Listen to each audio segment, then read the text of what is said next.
ایک بدو جو بہت غریب تھا اور اس کی اہلیہ، اس کی بیوی جو تھی وہ حاملہ تھی، اور ان کے گھر میں 1 روپیہ بھی موجود نہ تھا، اور بچے کی پیدائش کا وقت قریب آ گیا۔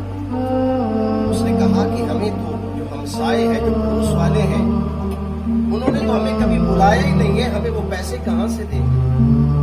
تو اب وہ پریشانی کے عالم میں اس نے کہا کہ میں نے سنا ہے کہ امیر المومنین ہے مسلمانوں کے جناب عمر فاروق، ان کے پاس چلتے ہیں، وہ ہماری مدد کریں گے۔ کہا ٹھیک ہے چلتے ہیں۔ وہ گھر سے نکلے، اب رات کا وقت ہو گیا۔ اس نے کہا کہ اب آگے جانا مشکل ہو جائے گا، اور ادھر ایک خیمہ لگا دیا اور بیوی سے کہا کہ آپ یہاں پر ریسٹ کریں، اور باہر وہ آگ جلا کے بیٹھ گئے۔ اب جناب عمر فاروق رضی اللہ تعالیٰ عنہ کا یہ معمول مبارک تھا کہ آپ رات کو گلیوں کا گشت کیا کرتے تھے۔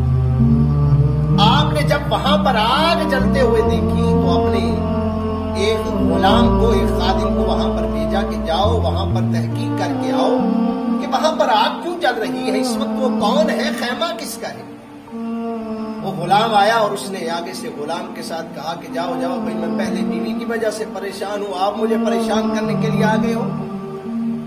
اب وہ وہاں سے چلا اور جناب عمر فاروق رضی اللہ تعالیٰ عنہ کی خدمت میں حاضر ہو گیا اور عرض کرنے لگا کہ حضور یہ بندہ مجھے پریشان لگتا ہے، کسی پریشانی میں مبتلا ہے، کسی غم میں مبتلا ہے۔ تو اس وقت حضرت عمر فاروق رضی اللہ تعالیٰ عنہ نے کہا کہ چلے ہم اس کے پاس چلتے ہیں، اس سے پوچھتے ہیں، دریافت کرتے ہیں کہ تیرا کیا مسئلہ ہے، کیا معاملہ ہے۔ جناب عمر فاروق رضی اللہ تعالیٰ عنہ نے جب عورت کے رونے کی آوازوں کو سنا تو کہا کہ یہ کون ہے؟ کہا میری بیوی ہے اور بچے کی پیدائش کا وقت قریب ہے۔ کہا کہ پھر تم کہاں سے آئے، کہاں جا رہے تھے؟ وہ کہنے لگا کہ میں نے جناب عمر فاروق کا سنا تھا تو ان کے پاس جا رہا تھا کہ وہ میری مدد کے لیے آئیں گے۔ اچھا، تو اب حضرت عمر فاروق اس نے پہچانا نہ تھا۔ جناب عمر فاروق ویسے ہی اپنے قدموں پر لوٹتے ہیں، گھر میں آئے، اپنی بیوی کو، اپنی اہلیہ کو جگایا اور کہا کہ اگر تجھے میں کہوں کہ تیرا نیکیاں انتظار کر رہی ہیں تو کیا کہے گی؟ کہا کہ حضور میں حاضر ہوں، نیکیاں کرنے کے لیے حاضر ہوں۔ تو آپ نے اپنی اہلیہ کو ساتھ لیا اور اس خیمے کی طرف چل دیے۔ وہاں پر وہ پہنچے اور پہنچ کر جب بچے کی پیدائش ہو گئی تو حضرت عمر فاروق رضی اللہ تعالیٰ عنہ کی اہلیہ نے بچے کی پیدائش کے وقت سارے مراحل جو ہے وہ طے کیے۔